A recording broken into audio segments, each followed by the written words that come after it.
Hello बच्चों, उत्तर प्रदेश के student के लिए ये वीडियो है काउंसलिंग के प्रोसेस के लिए कि काउंसलिंग का प्रोसेस क्या होता है, काउंसलिंग में क्या क्या स्टेप्स इन्वॉल्व है, क्या क्या डॉक्यूमेंट्स की ज़रूरत होती है, व्हाट आर द एलिजिबिलिटी। ये सारा डिटेल आज के वीडियो में हम लोग जानेंगे। कहाँ पे आपको वेरीफाई कराना है डॉक्यूमेंट, कौन से डॉक्यूमेंट की ज़रूरत होती है, अगर आप स्टेट के हो और आपके पास डोमिसाइल नहीं है ऑन पेपर तो पंगे तो नहीं आ सकते हैं। ये सब बहुत सारी चीज़ें जो हम लोग इस वीडियो में जानेंगे। कोशिश करूंगा मैं इसको छोटा बनाऊं, लेकिन थोड़ा बहुत 10-15 मिनट जा सकता है। बट आगे बढ़ने से पहले मेरी रिक्वेस्ट होगी कि आप अपने कमेंट लिखें। चैनल को सब्सक्राइब नहीं किया तो प्लीज़ सब्सक्राइब कर लीजिए, और इस चैनल पे आप इसके चैनल पे इसके अतिरिक्त भी बहुत सारे वीडियोस आपको मिलेगा विच कैन बी एक्सप्लोर्ड। आप उसको देखो, आपको अच्छा लगेगा, नॉलेजेबल होगा। और फिजिक्स की लाइव क्लास 1:15 पे चलती है एवरीडे, आप उसको अटेंड कर सकते हो। एक आरी बैच है, रैंक इनरिचमेंट बैच, अगर फर्दर प्रिपरेशन करना चाहते हो तो वहाँ पे आप आ सकते हो। कुछ हम लोग एनएमसी के लिए कैंपेन चला रहे हैं ट्विटर पे, उस पे आप आ सकते हो। मेरे से आप इंस्टाग्राम पे जुड़ सकते हो। तो ये सारी ब्रीफ डिस्क्रिप्शन थी, but for those who are watching first time, जो पहले से हैं इस चैनल पे, उनको तो पता ही है।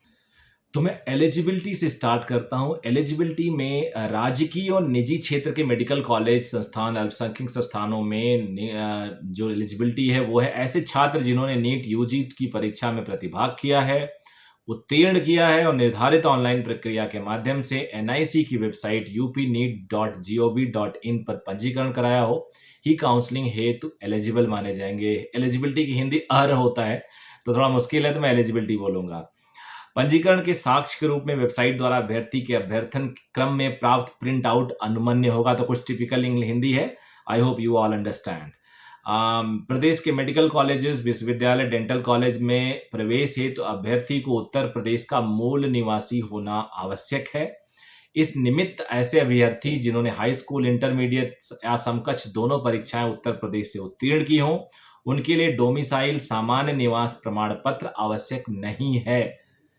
शेष अभ्यर्थियों के प्रवेश के समय निर्धारित किए गए प्रारूप पर सक्षम प्राधिकारी द्वारा निर्मित डोमिसाइल सामान्य निवास प्रमाण पत्र प्रस्तुत करना अनिवार्य होगा। इसका मतलब हुआ कि जो उत्तर प्रदेश से 11वीं, 12वीं, 9वीं, 10वीं, हाई स्कूल और इंटरमीडिएट समकक्ष दोनों परीक्षाएं उत्तर प्रदेश से की हैं, उनको डोमिसाइल दिखाने की जरूरत नहीं है। प्रदेश के निजी क्षेत्र में जो या अल्पसंख्यक चिकित्सा महाविद्यालय हैं, उनके लिए डोमिसाइल की जरूरत नहीं है। उसके बाद आ जाते हैं एलिजिबिलिटी किसकी, एजुकेशन की, शैक्षिक अर्हताएं। तो इसमें पहला है he can be has completed 17 years of age at the time of admission or will complete at the time before 31st December of the year। और अंडर ग्रेजुएट कोर्स, जिस साल आप 2022 बैच के हो तो 2022 में आपको 17 साल होना जरूरी है। 17 years के आप हो जाने चाहिए 31 दिसंबर तक।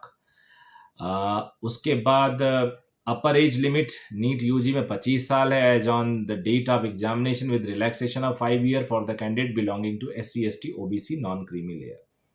फॉरेन नेशनल में confirm their eligibility from the concern medical dental college.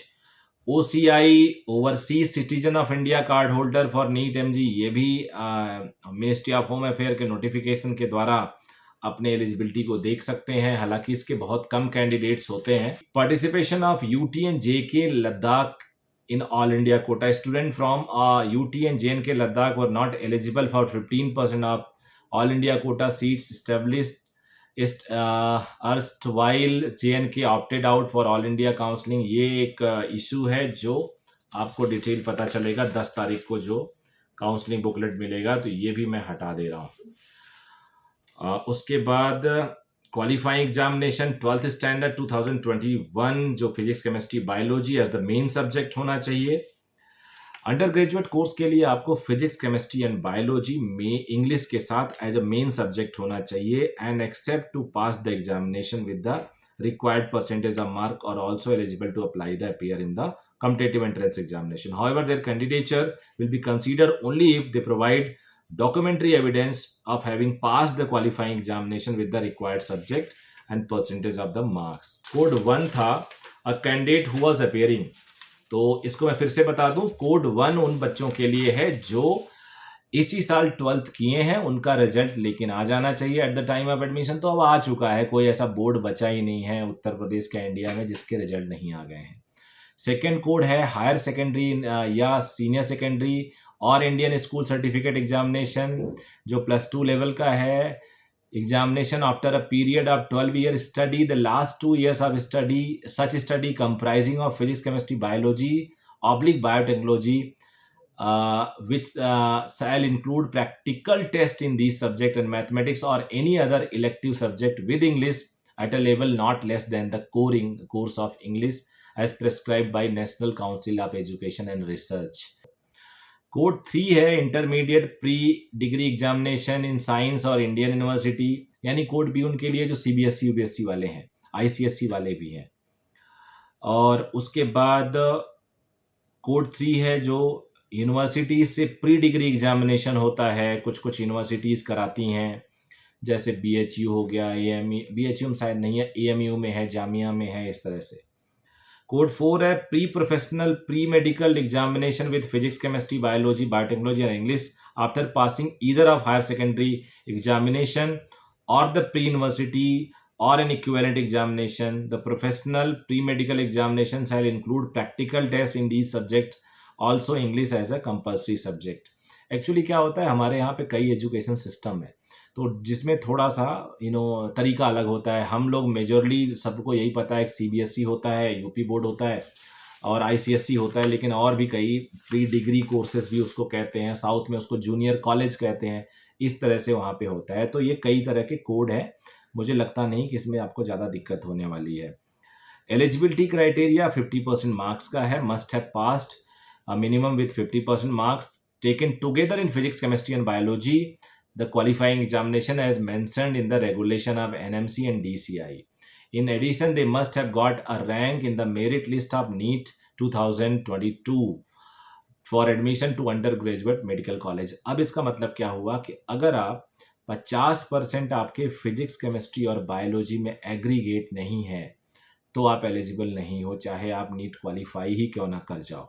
So this one is really important. उसमें कुछ कुछ रिलैक्सेशन है, EWS और OBC इन सब के लिए 50% ही है, 40% है SC ST के लिए, तो ये एक रिलैक्सेशन है। उसके बाद आपको जो सबसे इम्पॉर्टेंट बात होगा वो बताने का, वो बता देता हूँ। अभिलेखों का सत्यापन, जो आपके डॉक्यूमेंट्स हैं उनका वेरिफिकेशन कैसे होगा।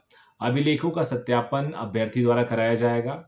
हाई स्कूल एंड इंटर की मार्कशीट तथा प्रमाण पत्र, मार्कशीट के साथ प्रमाण पत्र जो सर्टिफिकेट होता है जिसको हिंदी में सनद बोलते हैं, वो सक्षम अधिकारी द्वारा उत्तर प्रदेश शासन द्वारा निर्धारित प्रारूप पर निर्मित डोमिसाइल सामान्य प्रमाण निवास प्रमाण पत्र, वो अगर 11, 12, 9, 10 वहीं से किया जरूरत नहीं है, लेकिन फिर भी मैं बोलता हूँ सामान्य निवास प्रमाण पत्र बन जाता है जन सेवा केंद्रों पे, तो वहाँ पे आप जाके वो ले सकते हैं।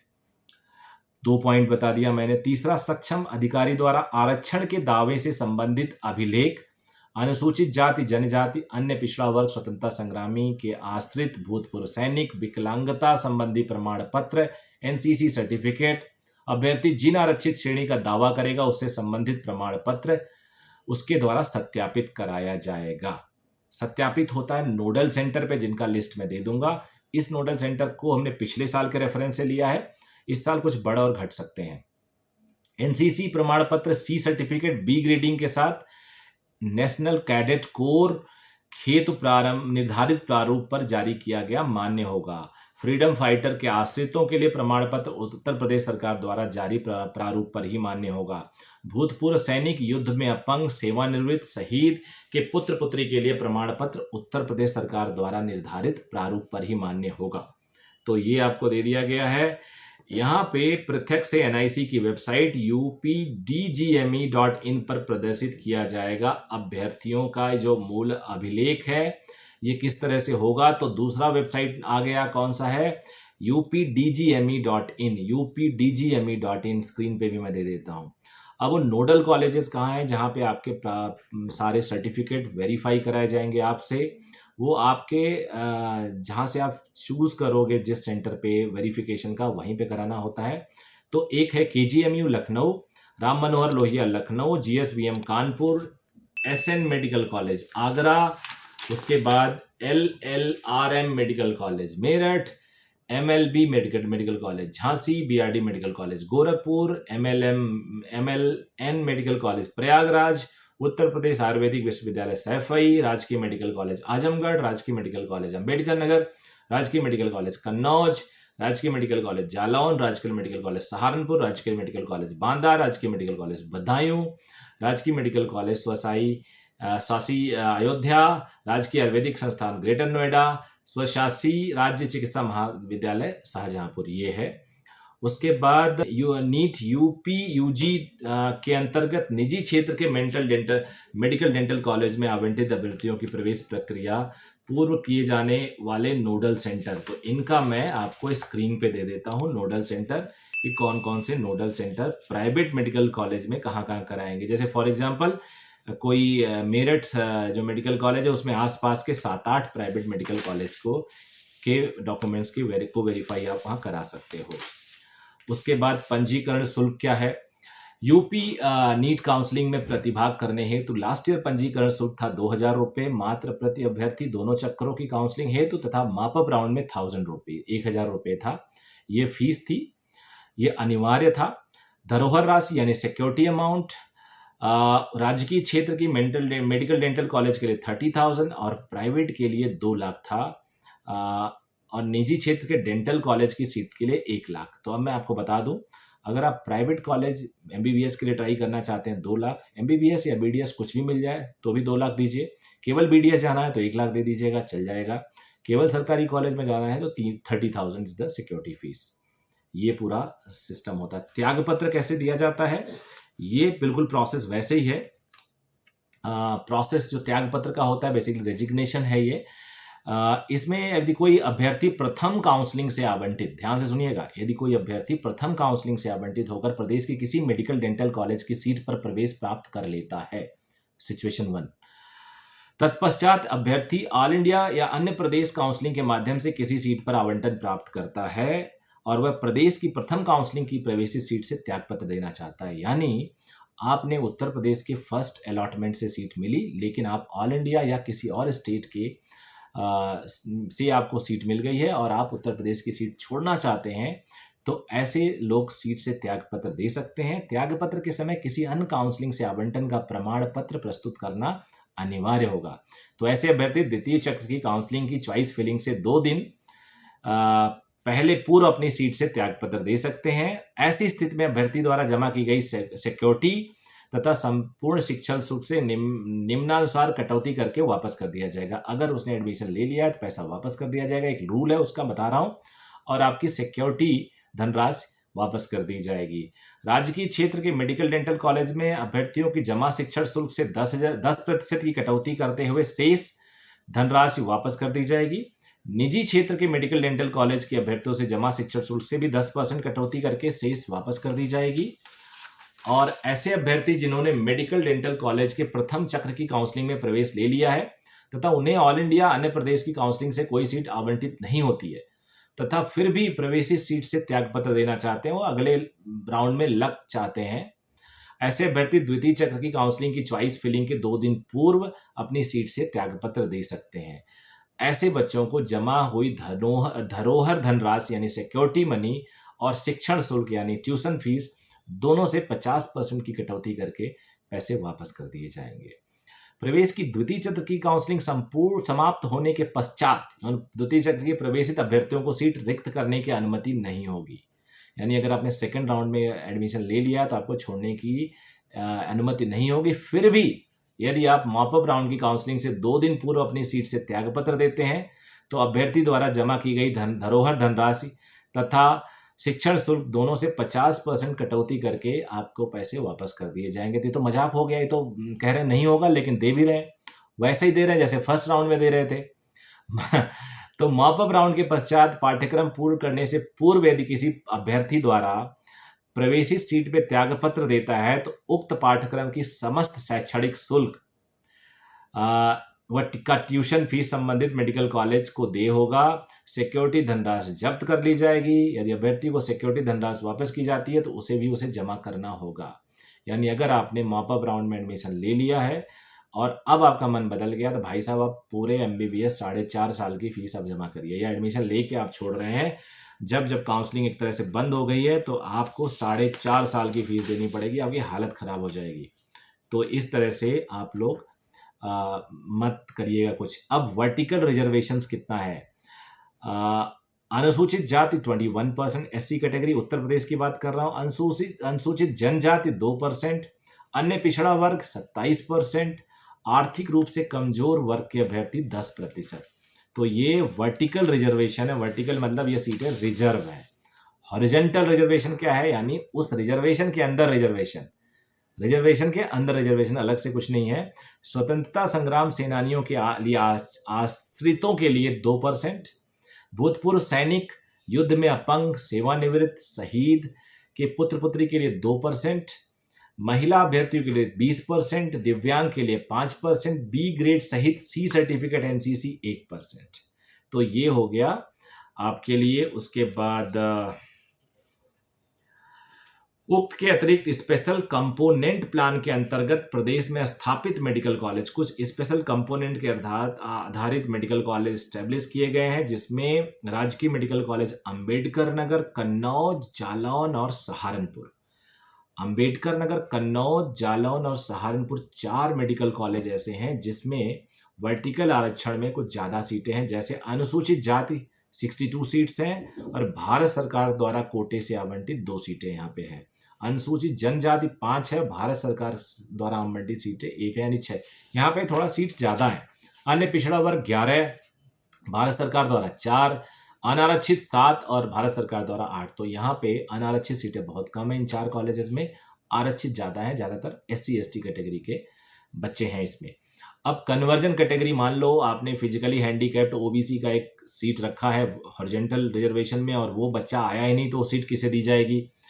तो ST PWD अगर कोई कैंडिडेट नहीं अवेलेबल है तो ST में दिया जाएगा, SC PWD तो SC में दिया जाएगा, अनरिजर्व PWD है तो अनरिजर्व में दिया जाएगा, OBC PWD है तो OBC में चला जाएगा, यानी उस कैटेगरी का PWD नहीं है तो उसी कैटेगरी को दे दिया जाएगा। ST अगर नहीं अवेलेबल है तो SC को दे दिया जाएगा, SC नहीं अवेलेबल है अनरिजर्व, OBC नहीं अवेलेबल है अनरिजर्व, EWC नहीं अवेलेबल है तो अनरिजर्व में दिया जाएगा। बॉन्ड व्यवस्था देख लेते हैं। चिकित्सा शिक्षा अनुसंधान का एक पूरा सर्कुलर इन्होंने दिया है। इसके तहत MBBS और BDS पाठ्यक्रमों में प्रवेश पाने वाले छात्रों से 2 वर्ष की अनिवार्य शासकीय सेवा से संबंधित बॉन्ड भराया जाएगा।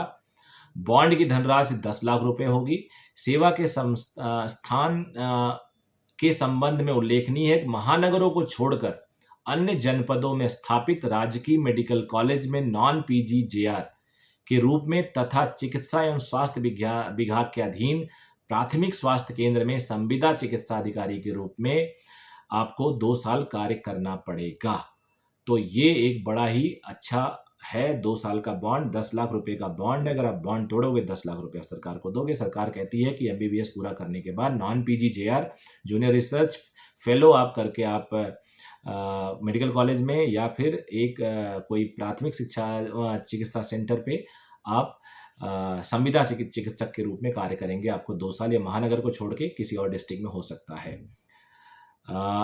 निजी क्षेत्र के कॉलेज के बारे में दिया है, ये मैं छोड़ रहा हूँ। काउंसलिंग प्रक्रिया आपको पता ही है, बहुत सारे वीडियो बना चुका हूँ मैं। और सिक्योरिटी धनराशि जो दी जाएगी वो किसके नाम पे होगी? बैंक ड्राफ्ट जो चिकित्सा महानिदेशक चिकित्सा शिक्षा एंड प्रशिक्षण उत्तर प्रदेश, अंग्रेजी में लिखवाना ज़्यादा सही है, director general medical education and training UP, payable eight Lucknow होगा ये।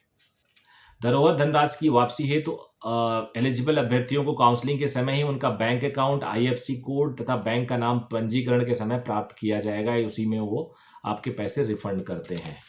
So I think everything is okay. I hope you're having a smooth and easy counseling process. All the very best. Good luck.